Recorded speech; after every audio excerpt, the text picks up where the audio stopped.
Machenike, spelled like this, is making waves in the Malaysian e-commerce market like Lazada and Shopee without many of us realizing. And today here we have their wireless keyboard. This is the Machenike K7. So let's take a look and see if this keyboard is worth your time and money or not.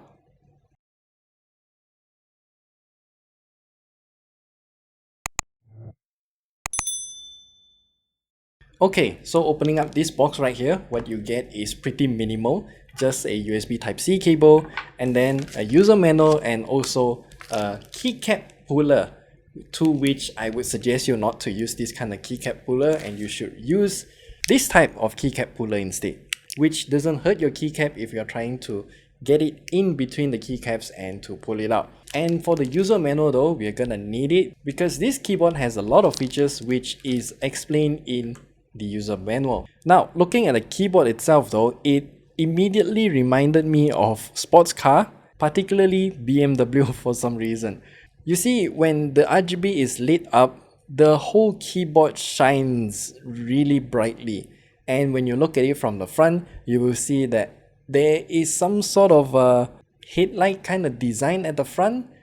And that headlight design really reminded me of BMW sports car. I don't know why. And around the sides, except for this left side here, everywhere is RGB. Even the right side here has the Machenike logo and branding lit up in RGB. And at the back here, you have some sort of exhaust vent design, which also lights up in diffuse RGB. And I think that's just a bit over the top. And of course, every single key on the keyboard is individually backlit as well. According to Machenike's website, there are a total of 19 different built-in lighting modes for you to choose from. But if you want to choose them, it's a little bit funky because there's a little wheel around the top left corner of the keyboard. You will have to scroll it to change between lighting modes. I initially thought that this wheel at the corner here is for volume controls, but no, it is only made for cycling through the lighting modes. And this wheel is not tactile at all, so I don't even know if I have moved to the next lighting mode or not. It's just not a really good scroll wheel to begin with, and the utilization of it is just so underutilized is what I can say. I mean, if this keyboard has a scroll wheel for volume, that would be excellent. I should also add that you can actually just use the Machenike K7 software to adjust the lighting modes. You have more granularity in terms of what kind of lighting mode you want and also how should the lighting work for the keyboard itself. But the software side of things is just quite complicated. Now, downloading the software from Machenike's website is really quite a big headache since there's no English version of the driver download page. I'll leave the link down in the description below to where you can download the software. But once you downloaded it, inside that zip file, you have a total of 2 different versions of the software. So you got version 1.01 and then version 1.00. I don't know what's the difference and I don't know what's new for version 1.01. But from my personal experience, it only works with version 1.00, so I just proceeded with that. Opening up the software, you can change the language this time. Just click the gear button at the top right corner there and then select it to English.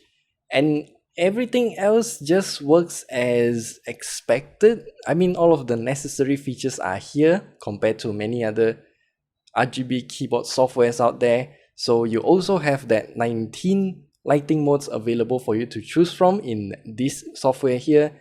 And you can also select how the RGB is supposed to be lit up. And here you can also enable or disable gaming mode and what the game mode should do, like disabling Alt Tab shortcut, Alt F4, and also the Windows key. And there's also a macro functionality if you want to use that. Yeah, the software is definitely not the best, but it's serviceable. And beside the scroll wheel, we have 2 more switches. The first switch here is to choose between Windows and Mac OS or iOS devices.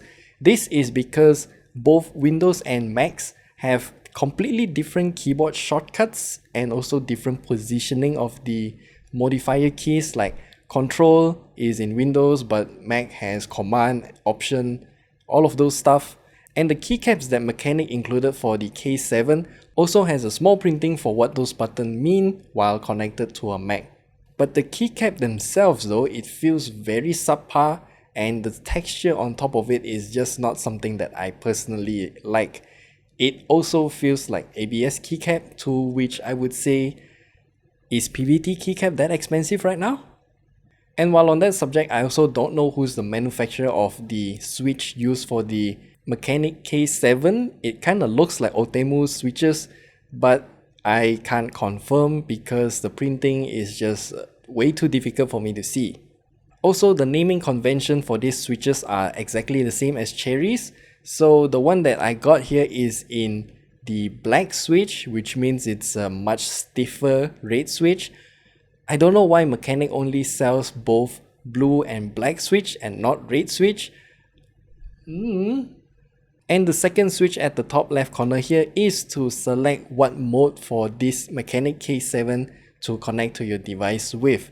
You have a total of 2 different options, and it can also connect up to 4 different devices. So the first one is for you to connect via cable because it's using a Type-C cable. Just plug it in, it will work straight away. And then there's also an off switch. This is actually a hard off switch, so if you want to turn everything off, just go off. And then the third one is Bluetooth. Now, the Bluetooth connectivity here is where we will need the user manual because it teaches you how to connect via Bluetooth to your phone, iPad, Android tablets, Android phones, your desktop PC, your laptops, everything. And this is important because the Machenike K7's Bluetooth is able to connect up to 3 different devices at once, and you can switch between them easily as well.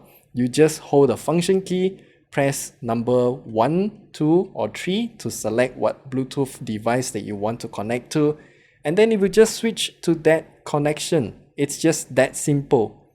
And I'm thoroughly impressed by this feature actually, because for work at home situation like what is happening in Malaysia right now, you can just have one keyboard connected to your work laptop, your gaming PC, your phone for example, and then you can just switch between the 3 devices with just one keyboard.